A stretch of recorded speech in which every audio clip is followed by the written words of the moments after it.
하나님 말씀은 사무엘하 23장 구약성경 565면 구약성경 565면 사무엘하 23장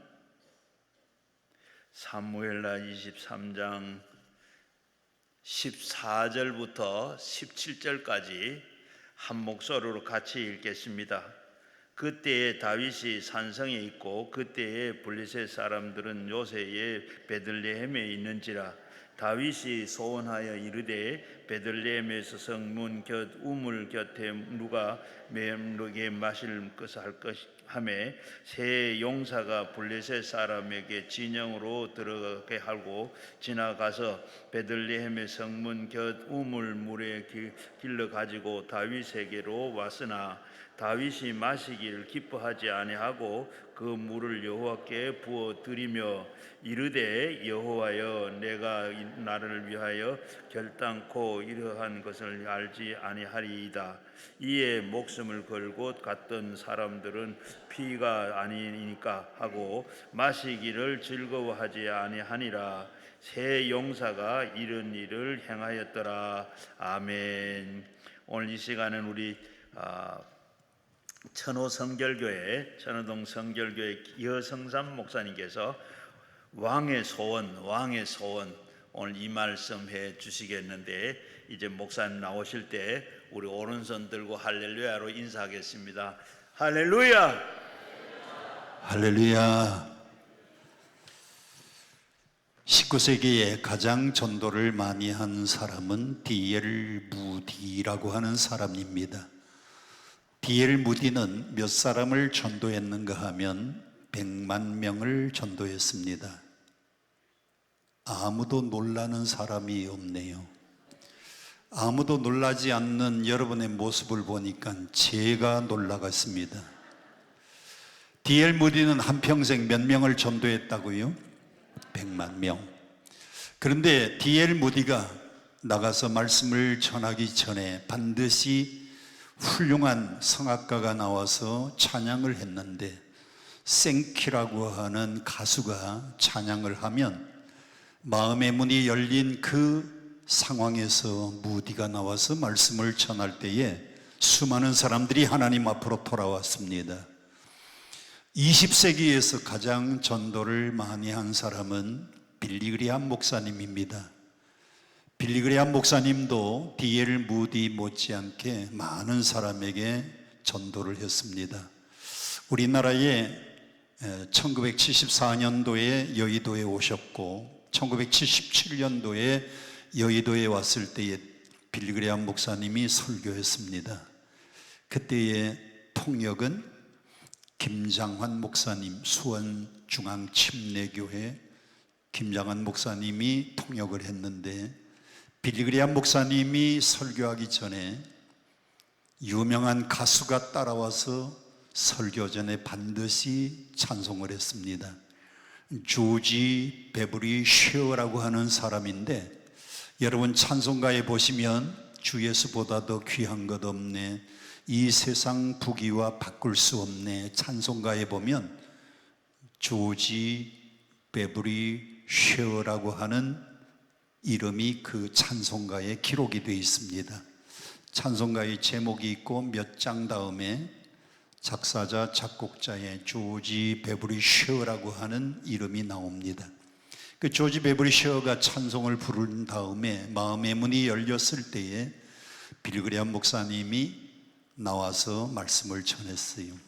저도 여의도 광장에 대학 다닐 때에 빌리 그레이엄 전도대회에 참석했는데, 그때의 조지 베버리 쉐어가 이런 찬송을 부르더라고요. 그분은 베이스입니다. 주 예수보다 더, 얼마나 찬양을 잘하는지. 오늘 제가 설교하기 전에 한 분, 우리 찬양할 분을 모시는데, 우리 홍의자 권사님 나와주시고요. 우리 홍의자 권사님은 1943년생인데 나오시죠. 숙명대학에서 성악을 전공하시고요. 그리고 졸업할 때는 신인음악회에 음악회에 나가신 분입니다. 신인음악회라고 하는 것은 그 해에 각 음대에서 1등한 사람들을 모아서 하는 음악회가 신인음악회, 2등한 사람들을 모아서 하는 음악회는 신춘음악회. 그때는 예술의 전당이 없어서 아마 세종문화회관 아니면 국립극장이었을 거예요. 어디였어요? 국립극장. 예.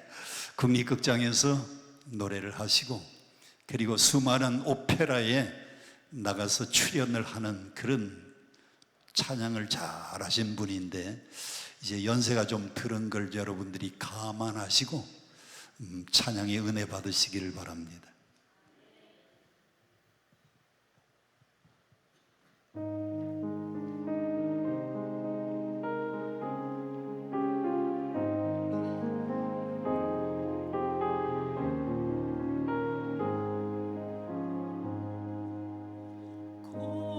고통의 멍에 벗으려고 예수께로 나갑니다. 자유와 기쁨 베푸시는 주께로 갑니다.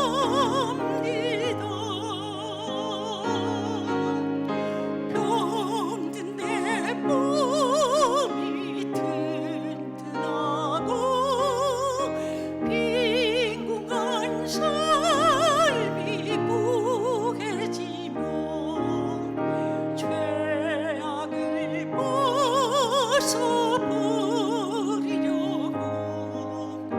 주께로 갑니다.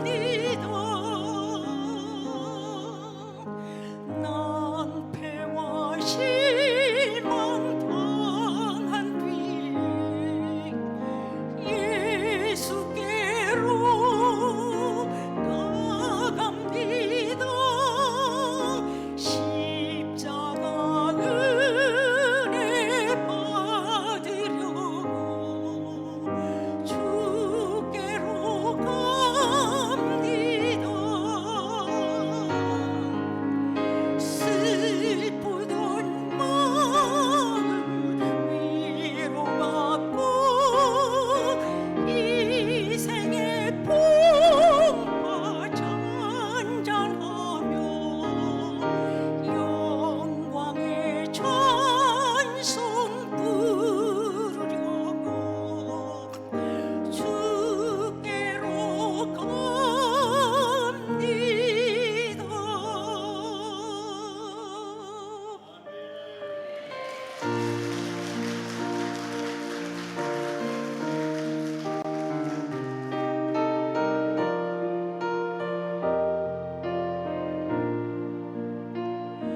괴로울 때 주님의 얼굴 보라.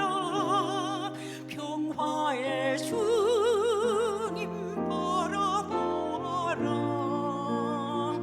세상에서 시달린 친구들아, 위로의 주님 바라보아라. 눈을 들어 주를 보라. 내 모든 염려 주께 맡겨라.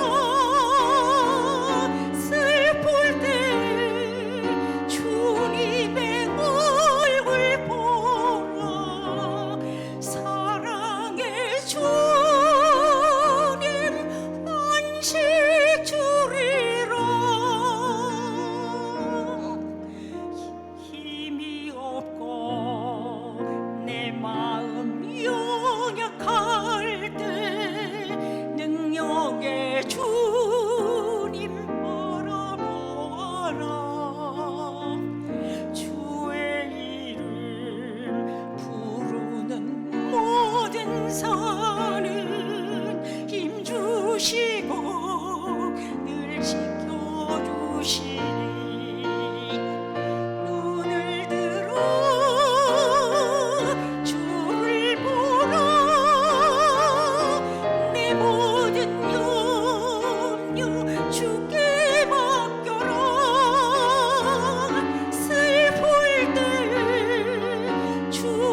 할렐루야. 은혜 받으신 분들만 아멘 합시다. 우리 홍 권사님이 CD를 저한테 석 장을 주셨는데 찬송가 복음성가 1집 2집하고 크리스마스 캐롤집 하나 하고 3개의 CD를 저한테 주셨어요. 젊었을 때 찬양한 걸 지금도 잘 녹음해서 보관한 것이 축복입니다. 오늘이 우리 권사님 남편 되시는 장로님 돌아가신 기일인데 혼자 오지 않고 우리 딸, 둘째 딸, 셋째 딸, 또 아들 가정들 우리 온 가족이 함께 오셨는데 가족들만도 같이 한번 일어나 봐야다. 빨리 일어나세요. 예, 박수 한번 하겠습니다. 예. 아주 대부대가 오셨네요. 우리 기도원에 오시는 분들 중에 성악 전공하신 분들이 계시면 저한테 항상 귀뜸해 주시면 제가 이렇게 한 곡씩 부탁을 드립니다. 왜냐하면 혼자 오지 않고 대부대가 오거든요. 자리가 채워지기 때문에 제가 항상 노리고 있습니다. 자, 이제 앞에 특송도 하시고 시간이 많이 갔는데 그만큼 또 제가 시간 조절을 잘해서 설교를 그만큼 짧게 합니다.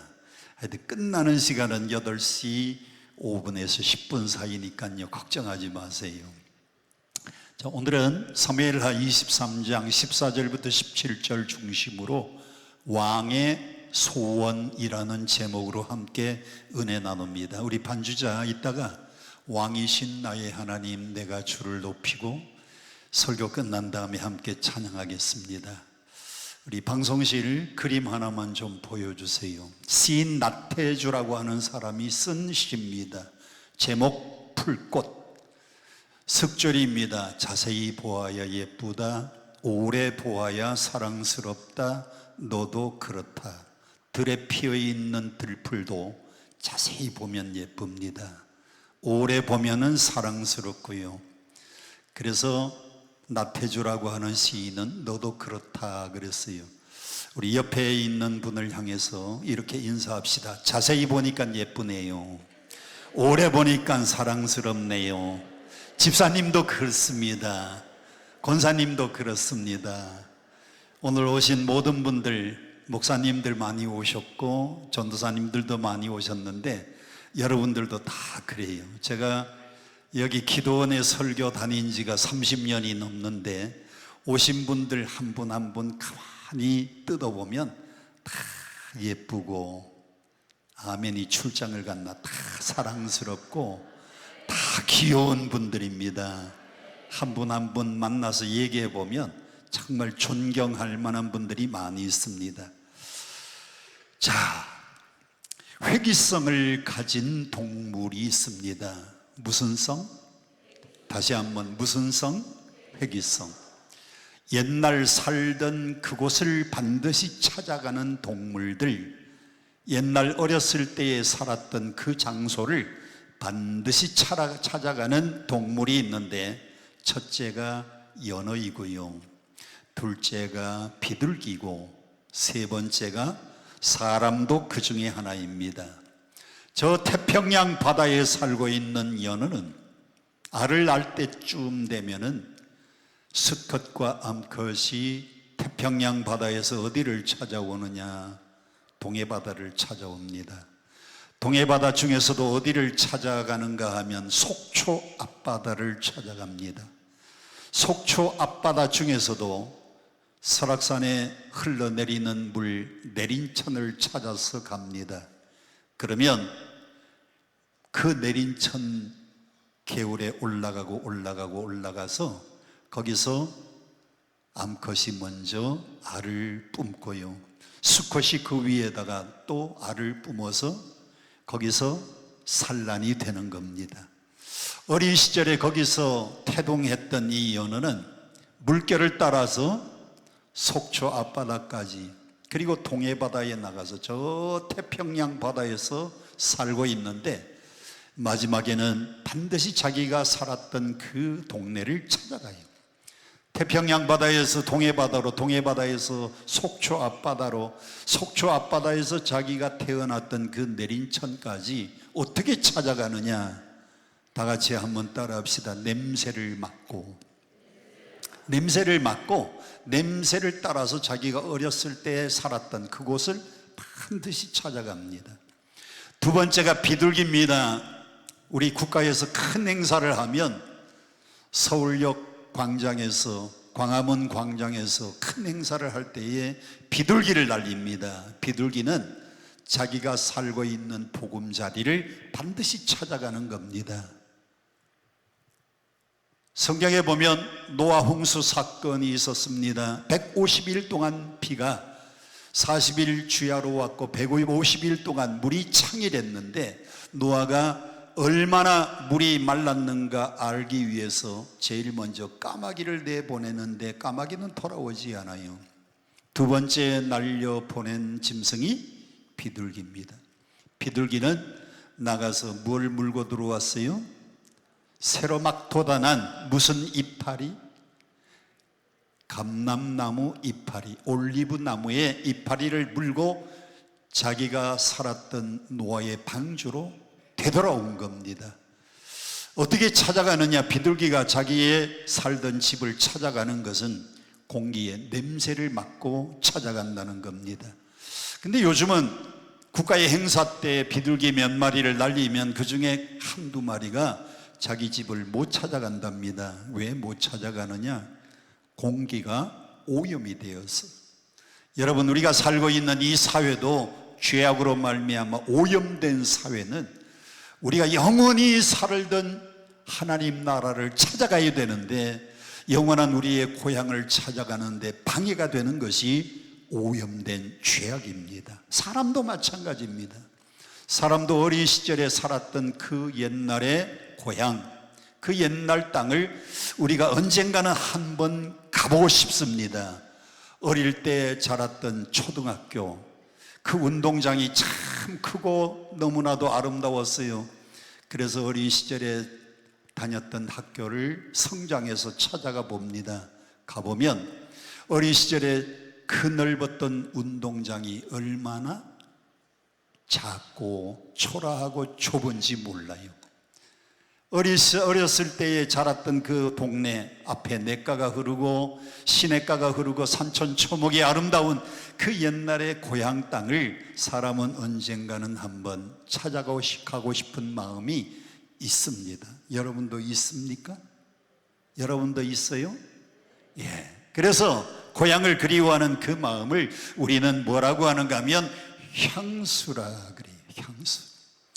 향수라고 하는 유명한 노래가 있습니다.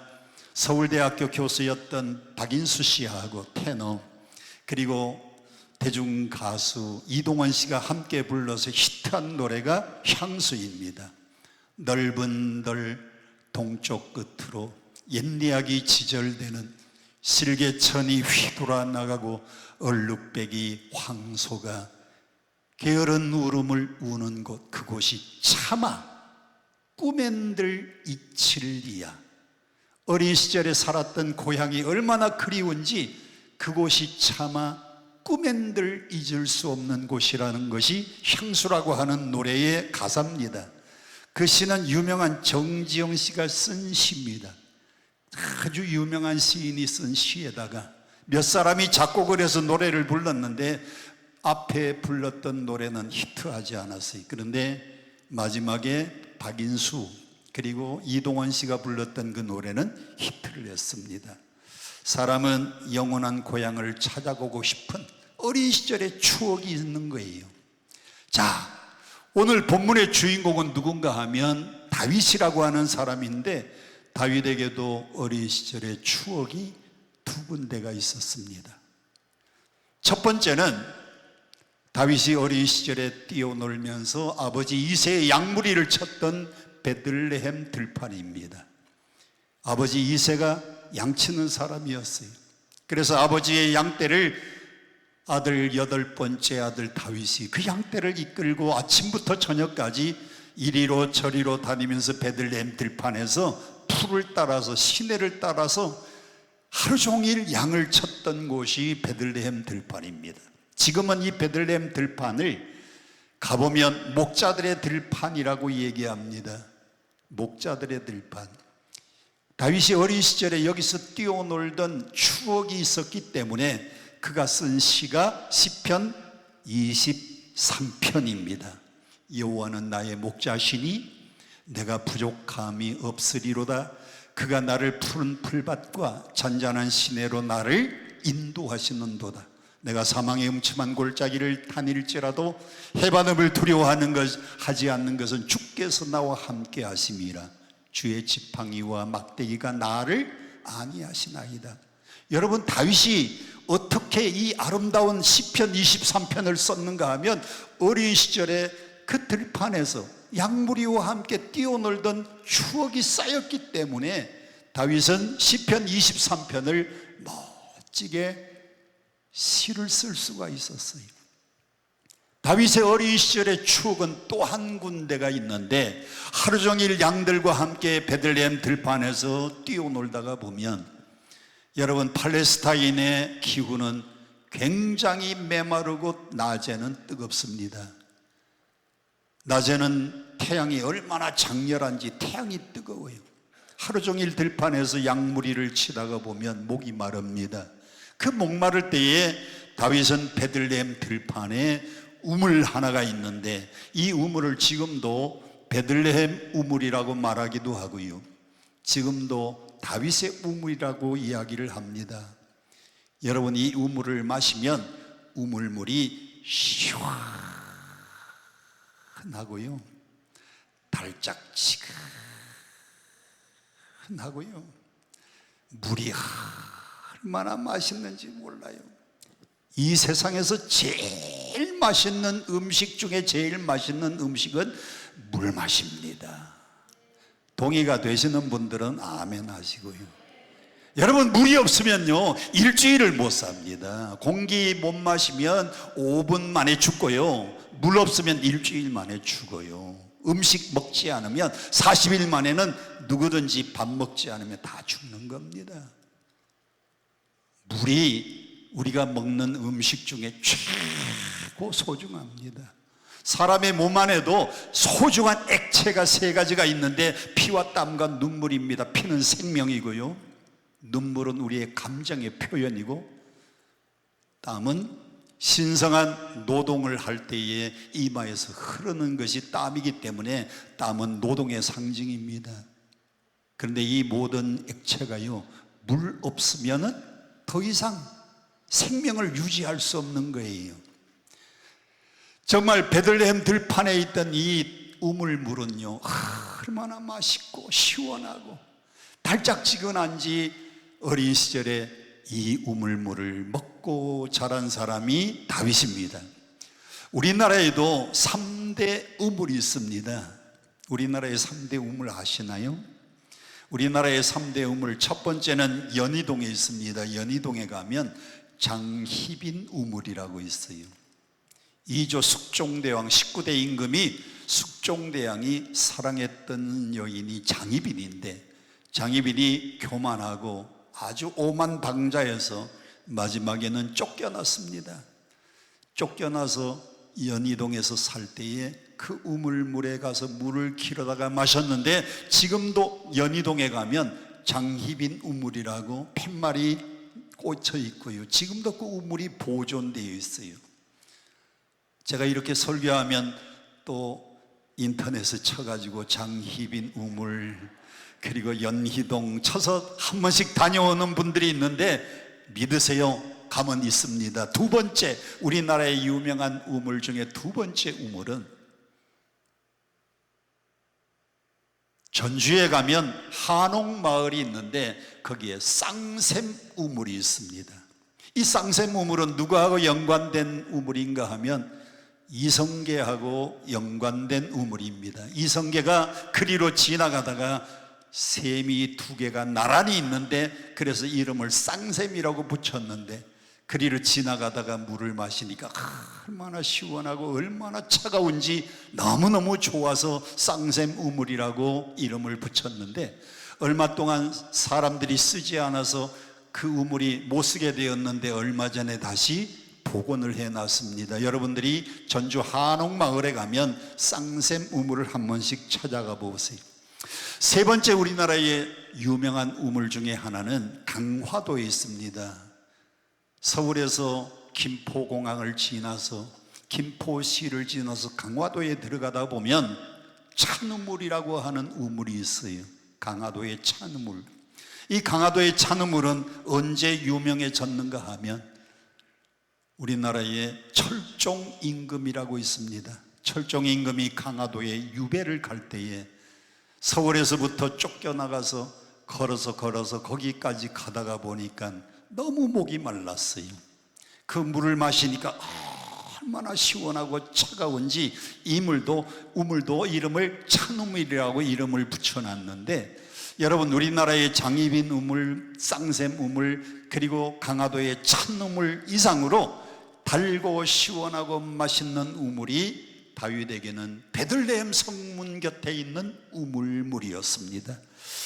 옛날에는 들판 한가운데 있었는데 다윗이 그곳에 다윗성을 짓고요, 성을 쌓다가 보니까 성 바로 바깥에 우물물이 있는 겁니다. 그래서 지금은 여러분들이 다윗 우물을 찾아가 보면 지금은 이런 모양으로 지금 보관이 되어 있습니다.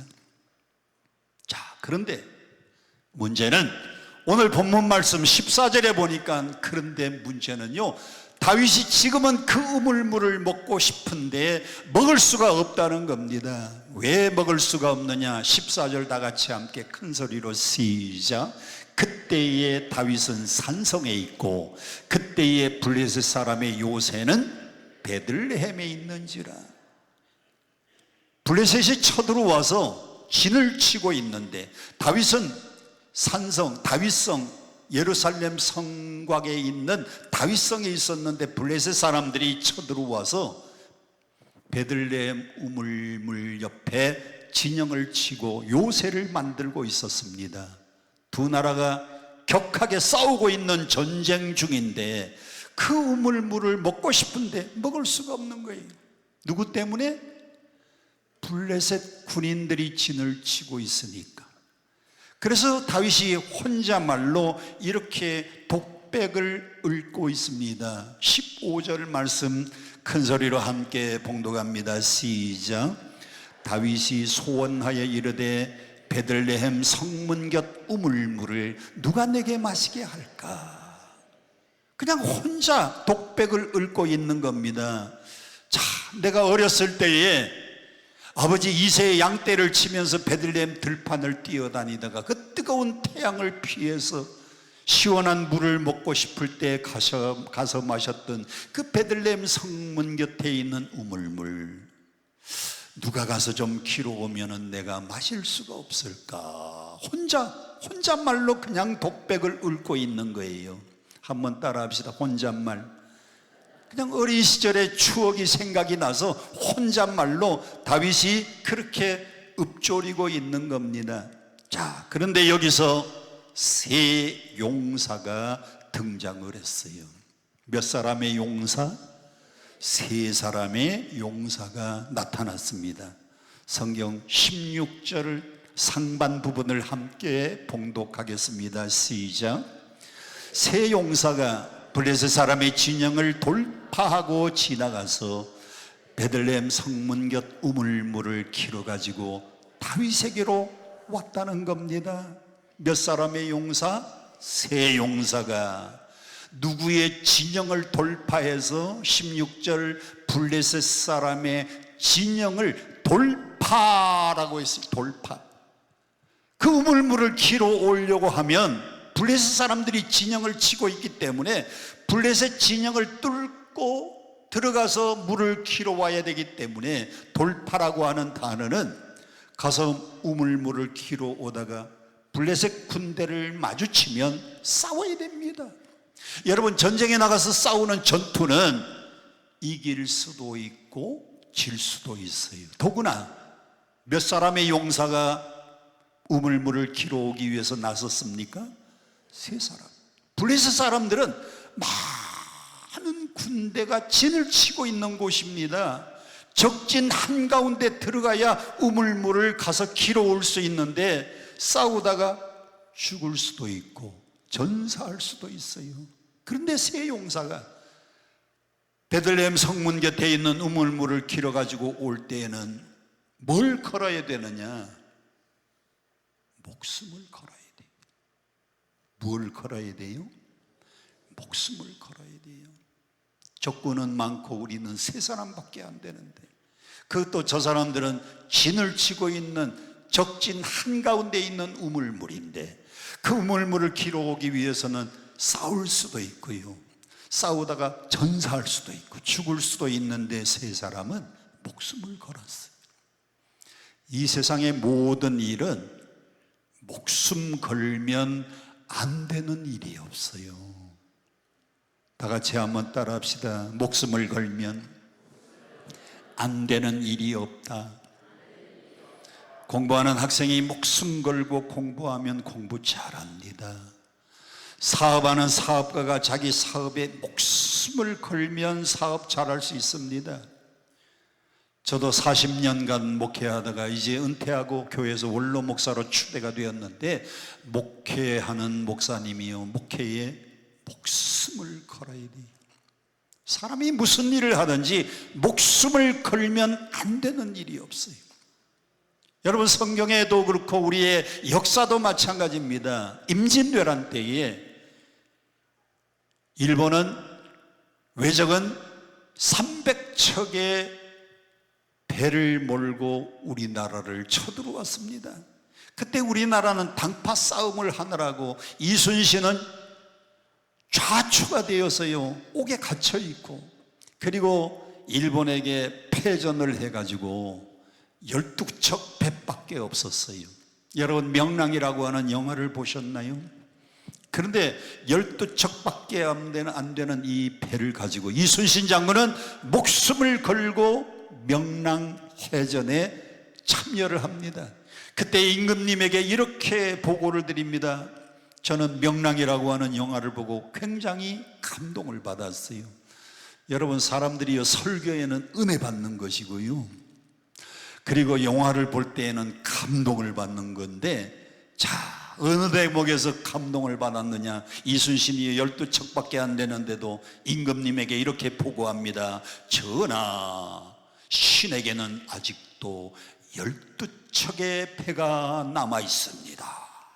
외적은 배가 300척이, 이순신 장군은 12척밖에 안 되는데, 그런데 12척의 배를 가지고 어떻게 왜군 300척 그 해군을 물리칠 수 있었는가 하면, 여러분, 목숨 걸고 싸웠기 때문에 이순신 장군이 12척 배 가지고도 울돌목의 그 물길을 잘 이용해 가지고 목숨 걸고 싸웠어요. 사람이 목숨 걸면 안 되는 일이 없어요. 우리나라의 2002년도에 월드컵 때 히딩크 감독은 32강에서 승리하고 16강에 올라갈 때에 히딩크 감독이 남긴 유명한 명언이 있습니다. I am still hungry. 나는 아직도 승리에 배가 고프다. 아직도 내가 승리에 배가 고파서 이 우리나라의 태극 전사들을 데리고 목숨 걸고 남은 경기를 잘 하겠다고 약속을 했는데, 16강에서 8강에서 이태리를 만나서 멋지게 물리치고 4강에서요, 우리나라가 얼마나 잘했는지. 그때는요, 아무도 시키는 사람이 없는데, 우리 교회가 성심병원 바로 옆에 있거든요. 옆에 벽에다가 대형 스크린을 만들어서 그때에 중계를 했더니 동네 사람들이 전부 빨간 옷을 입고 우리 교회 마당에 와서 대한민국, 좀 같이 좀 해봐요. 대한민국.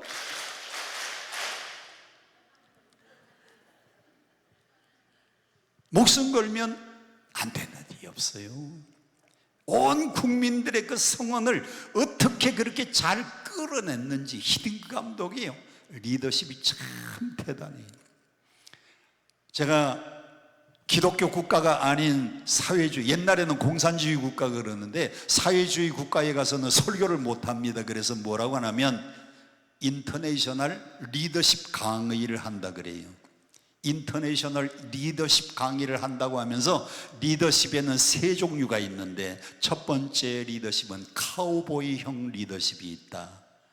카우보이형은 소를 몰고 가는 사람들, 카우보이가 말 타고 뒤에서 소를 막 모는 겁니다. 그러면 뒤에서 막 몰면 소들이 카우보이의 소 모는 그 길을 따라서 소들이 이동을 해. 이건 카우보이형 리더십이.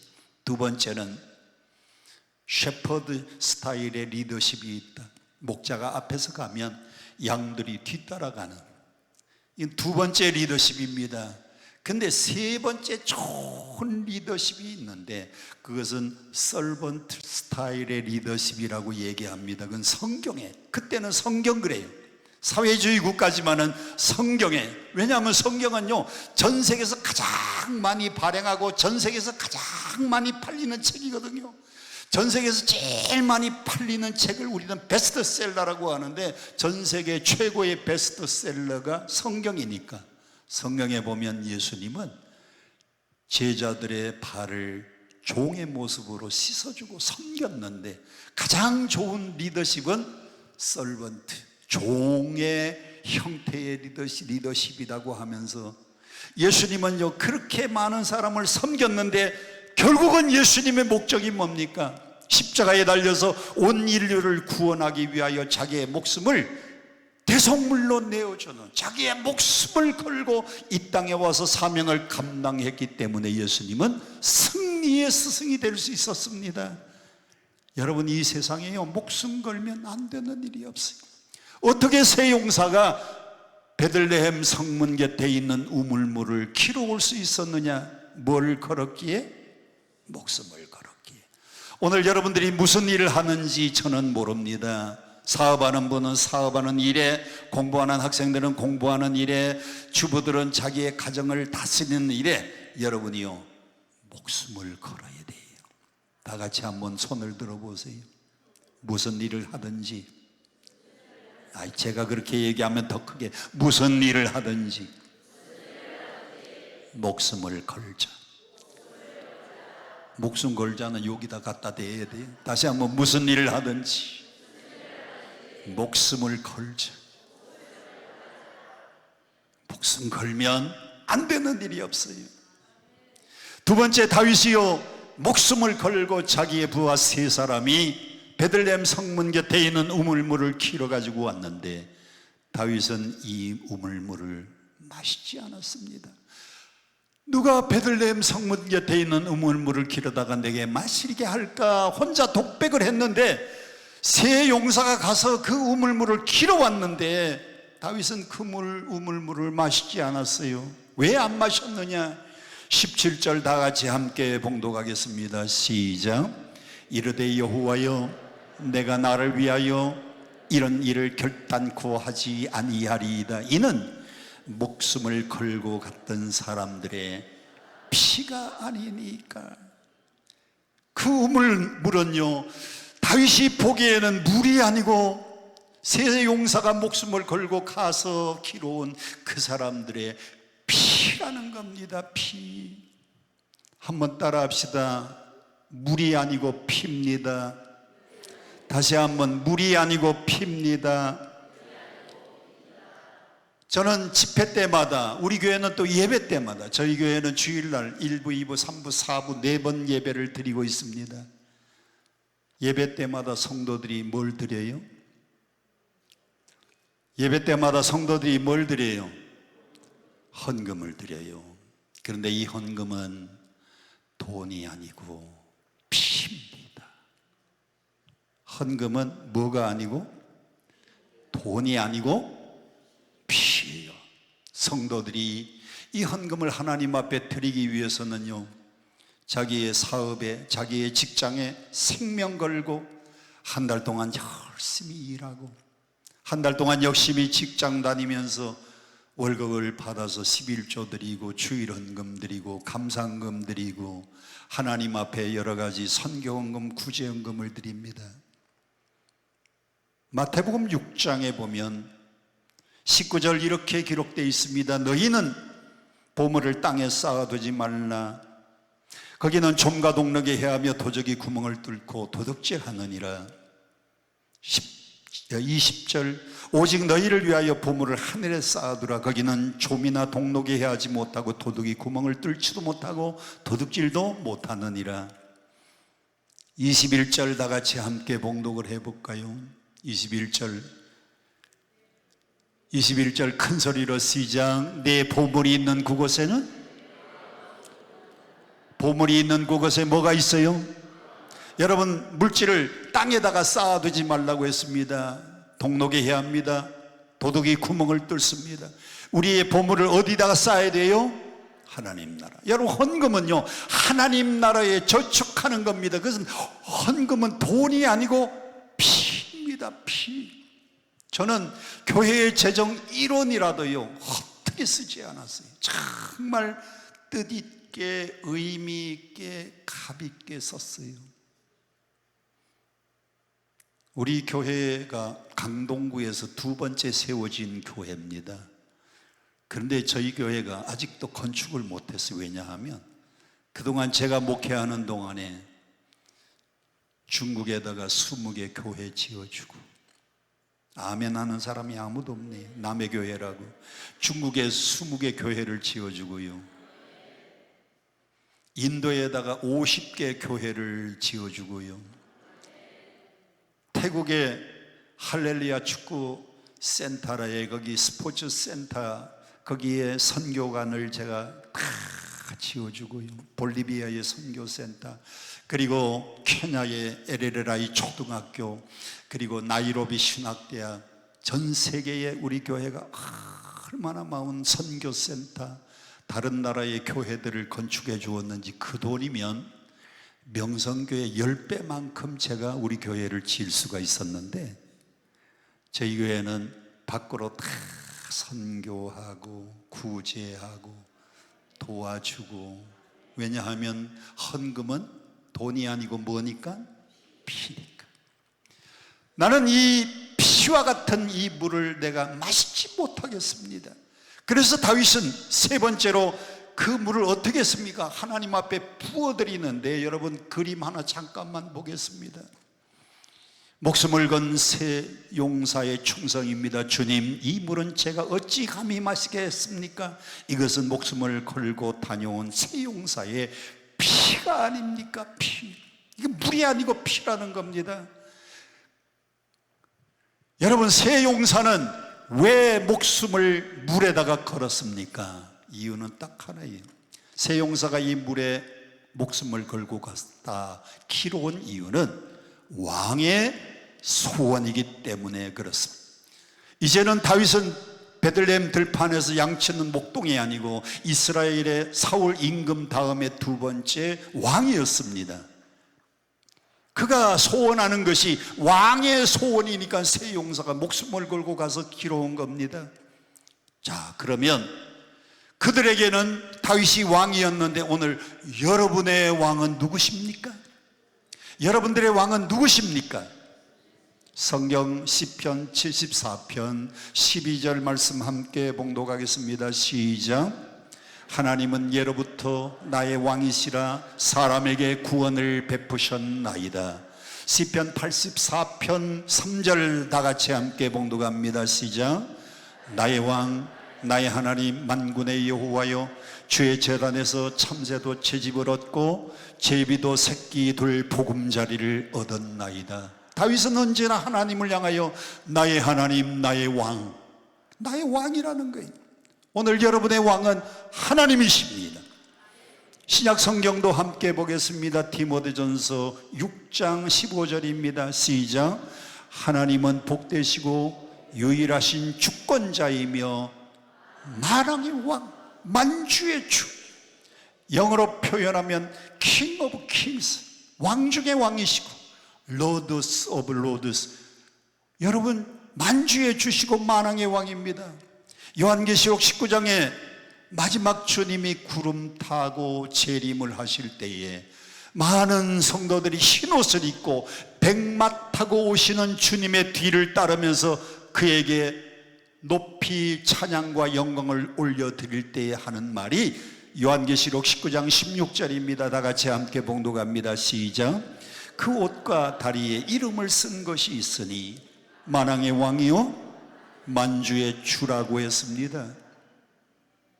여러분이 잘 알고 있는 메시아라고 하는 오라토리오가 있어요. 메시아는 누가 작곡한 것인가 하면 핸델이 작곡을 한 유명한 성가곡입니다. 근데 그 메시아를 며칠 동안에 작곡을 했는가 하면 21일, 37에 20일, 석주 만에 메시아를 작곡했어요.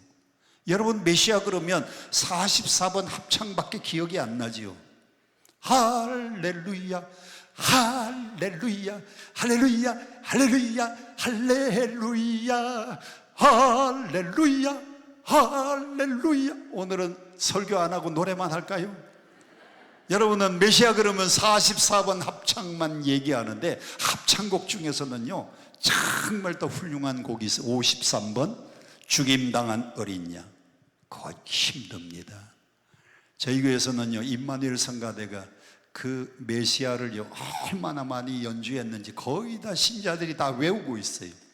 저도 여러 번 음악 예배 들으면서 다 그냥 악보를 다 기억하고 있어요. 앞에 합창 나오기 전에 1번, 2번, 3번 솔로들의 레시타티브가 다 앞에 나옵니다. 골짜기는 낮아지고 성경에 다 나오는 그 곡들이 앞에 다 나와요. 그리고 난 다음에 4번 합창이 주의 영광입니다. 주의 영광 주. 그리고 4번 합창부터 합창이 시작이 돼. 그걸 연습해서요 노래 부르는데도 석주 만에 안 됩니다. 그런데 핸델이 메시아를요 머릿속에 딱 떠오르면 악보를 착착착착 그냥 그려나가는데 그게 21일 만에 1번부터 끝까지 다 작곡을 했어요. 그가 메시아를 쓰면서 가장 성경에 은혜 받은 구절이 하나님은 만왕의 왕, 다시 오실 재림의 주님은 만왕의 왕.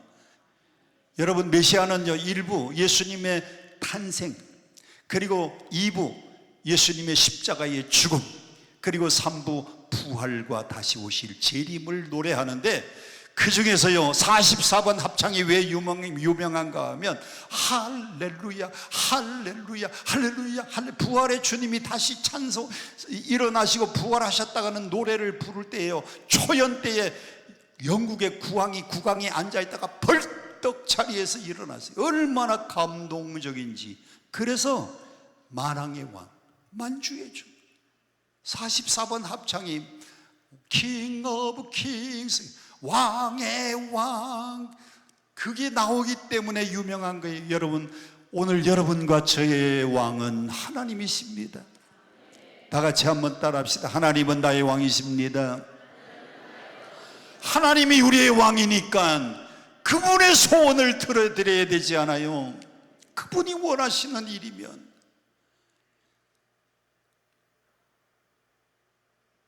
그분이 원하니까 우리가 그분의 소원을 드려야 되는 겁니다. 자, 다윗은 그 물을 마시지 못했어요. 마지막에 다윗은 그 우물물을 어디에다가 쏟아부었습니까? 성경에 보니까 그 우물물을 여호와께 부어드렸다 그랬어요. 16절 하반 부분 다 함께 봉독을 하겠습니다. 시작. 다윗이 마시기를 기뻐하지 아니하고 그 물을 누구에게 부어드렸어요? 하나님께 부어드렸어요. 구약시대에는 제단을 쌓고요 그 제단 위에다가 쏟아 부어드리는 겁니다. 구약시대에 제사를 드릴 때는 양이나 염소나 소를 잡고 그 사람의 재산 정도에 따라서 부자는 소를, 중산층은 양이나 염소를, 가난한 사람들은 집비둘기나 산비둘기를 잡아다가 각을 뜨고 그 위에 올려놓고 불태우는데 그 하나님의 제단에다가 베들레헴 성문 곁에 있는 우물물을 하나님께 부어드렸어요. 하나님께 신앙이 뭐냐? 신앙은 나의 모든 것을 그분께 부어드리는 겁니다. 내가 가지고 있는 달란트도 부어드리고, 내가 가지고 있는 재능도 부어드리고, 내가 가지고 있는 물질도 부어드리고, 아멘 할 때까지 내가 가지고 있는 시간도 주께 부어드리고, 내가 가지고 있는 나의 재산도 주님께 다 부어드리고, 우리가 이 세상에 올 때 아무것도 가져온 것이 없고, 또한 갈 때에는 아무것도 가져가지 못하는데, 너희가 입을 것과 먹을 것과 마실 것 있으면 족한 줄 알라고 했습니다. 부하려 하는 사람들은 어리석고 더러운 정욕에 떨어지나니 돈을 사랑함이 일만하게 부리고요, 그것을 사랑함으로 수많은 사람들이 자기의 생명을 자기가 찔렀다고 했습니다. 이 땅에 올 때 아무것도 가져온 것도 없고, 갈 때도 아무것도 못 가져가요. 저는 한평생요 돈을 안 쌓아놓고 살아요. 갈 때도 뭐 어차피 나 죽으면 내 이름으로 돼 있는 건 남한테 등기 이전되니까요, 여러분 쓰는 게 내 돈이고 남겨놓으면 다 남의 겁니다. 여러분 다 쓰고 가세요. 쓰고 가세요. 저는 설교 전에 이렇게 귀한 예물 드린 분들 너무너무 사랑스러워요. 이름은 김현숙 815 성령 충만, 김희숙 감사하는 삶, 주재학 씨, 이승택 씨, 김기숙 씨, 하나님 부족합니다 도와주세요. 김정숙 대전에서 오셨네. 대전중앙교회 김정숙 권사님, 아들 박승화 조현병 치료하여 주시고, 딸 이단에서 돌아오게. 기도 제목이 간절한 이춘자 권사님 아들 결혼, 홍희자 권사님 주님 기뻐하시는 자녀들, 검단중앙교회 이덕신 권사님 하나님 앞에 귀한 예물 드립니다. 태의 열매 문 열어달라고. 여러분 신앙은 내 재능도, 내가 가지고 있는 달란트도, 나의 3,000불을 다 하나님께 부어드리는 거예요. 여러분 하나님께 여러분의 모든 삶을 쏟아 부어드리고 갈 수 있기를 축복합니다. 다윗이 그물을 여호와께 부어드렸습니다. 성경은 이렇게 말합니다.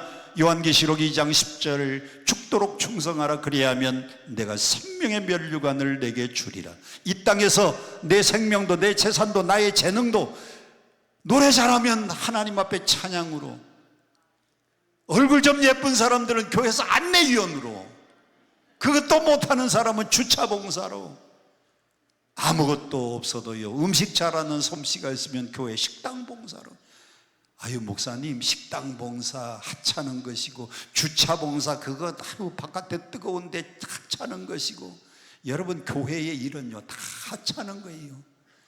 베들레헴 성문 곁에 우물물 길어오는 게 뭐 그렇게 소중한 일입니까? 그런데 하찮아 보이지만은 소중한 겁니다. 할렐루야. 그래서 충성하는 사람은 생명의 면류관 주겠다 그랬습니다. 나의 모든 것 다 주께 부어드리면, 잠언 성경은 이렇게 말합니다. 25장 13절 시작. 충성된 사자는 그를 보는 이에게 마치 추수하는 날의 얼음 냉수 같아서 능히 그 주인의 마음을 시원케 한다 그랬어요. 우리 주님이 여러분을 볼 때에 아무개를 보니 내 마음이 시원하다. 추수하는 날의 얼음 냉수보다도 더 시원한 내 마음이 저를 볼 때에 시원하다고 했습니다. 자, 다윗에게는 용사들이 많이 있었어요.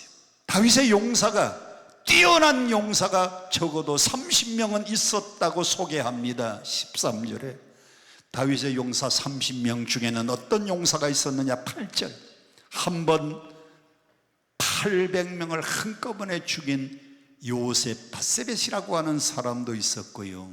여러분 한 번에 나가서 800명 죽이고 돌아오는 용사는 대단한 용사입니다. 훌륭한 장군입니다. 18절에 보면 또 어떤 용사가 있었느냐? 창을 한 번 들고 나가면요 300명을 죽인 아비새 같은 용사도 있었어요. 세 번째로 20절에 보니까 어떤 용사가 있었느냐? 눈이 올 때에 구덩이에 내려가서 뭘 때려 죽인 사람이 있어요? 아니, 눈 오는 날, 그것도 여러분, 눈 안 오는 날은 좀 중심 잡기도 좋지만 눈 오는 날은 미끄러운데 굴에 내려가서, 구덩이에 내려가서 사자를 죽이고 애굽 사람을 죽인 분야냐라고 하는 이런 용사도 있었습니다. 그런데 성경은 뭐라고 결론을 내리는가 보세요. 20절 결론입니다. 다 같이 함께 봉독합니다. 시작. 이 모든 용사들이 30명보다는 존귀하나 누구에게는 미치지 못하였다. 그 세 사람이 누구일까요? 성경에 이름은 없습니다. 이름은 없는 무명의 용사 세 사람, 어디를 가서 블레셋 사람의 진영을 돌파하고 뭘 키러 온 세 용사?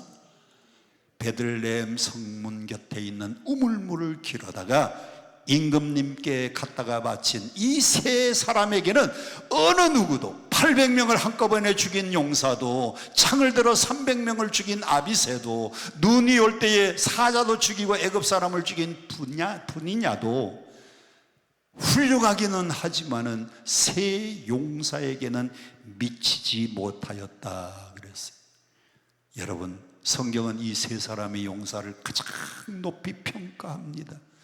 자, 오늘 우리의 왕은 하나님이십니다. 그분이 원하는 소원, 여러분이 생명을 걸고 나의 전 재능을 걸고 그분의 소원을 들어드리면 나는 충성된 용사로구나, 30명 용사보다 더 뛰어난 세 사람 용사 같구나, 오늘 주님이 가장 칭찬할 수 있는 저와 여러분 될 수 있기를 주님 이름으로 축복드립니다. 왜냐하면 하나님이 우리의 왕이시기 때문에. 이 시간은 함께 찬양을 부르고 기도하겠습니다. 왕이신 나의 하나님, 내가 주를 높이고 영원히 주의 이름을 찬송하리이다. 왕이신 나의 하나님,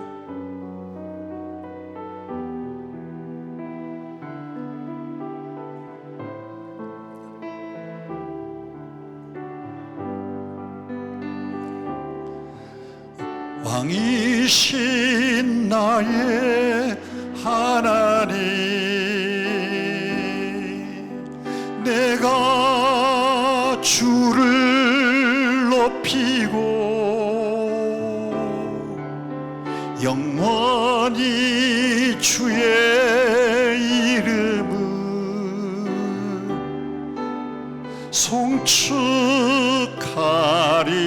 송축하리이다. 다시 한번 왕이신 나의 하나님, 내가 주를 높이고 영원히 주의 이름을 송축하리.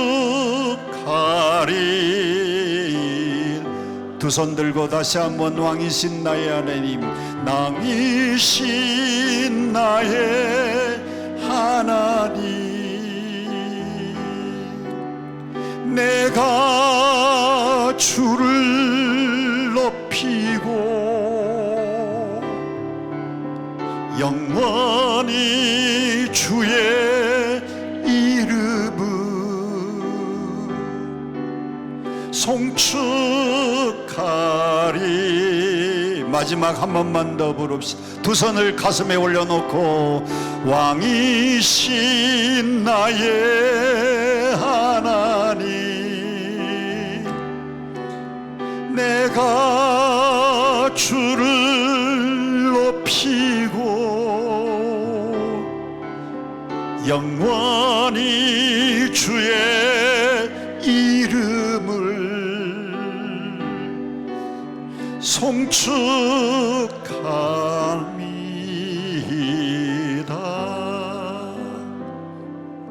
그렇습니다. 우리 주님이 나의 왕이십니다. 나의 왕 중의 왕이십니다. 만왕의 왕이십니다.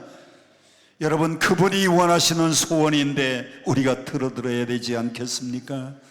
왕이 된 다윗의 소원, 베들레헴 성문 곁에 있는 그 우물물을 기르다가 누가 내게 마시게 할까? 왕이 원하는 소원이기 때문에 새 용사가 목숨을 걸었습니다. 주님, 그렇습니다. 목숨 걸면 안 되는 일이 없습니다. 목숨 걸면 무슨 일이든지 가능합니다. 하나님, 내가 하는 일에 최선 다하여 목숨을 걸게 하시고 새 용사가 목숨 걸고 그 우물물을 기르왔더니 다윗이 그 물을 마시지 않았습니다. 이것은 물이 아니라 목숨 걸고 갔던 새 용사의 피라는 겁니다. 그렇습니다. 교회의 재정은 피입니다. 우리가 드리는, 하나님께 드리는 헌금은 액수의 고절을 막론하고 그것은 생명과 같은 피입니다. 하나님, 귀한 생명을 하나님 앞에 오늘도 부어드립니다. 주님, 영광 받으시고 주님, 이 물질을 통하여 하나님 나라가 확장되도록 인도해 주옵소서. 아버지 하나님, 그것을 다 하나님 앞에 쏟아 부어드렸습니다. 우리의 가지고 있는 모든 것을 하나님께 쏟아 부어드리는 것이 우리의 신앙입니다. 우리 말씀을 기억하면서 다 같이 통성으로 함께 기도하겠습니다. 주여,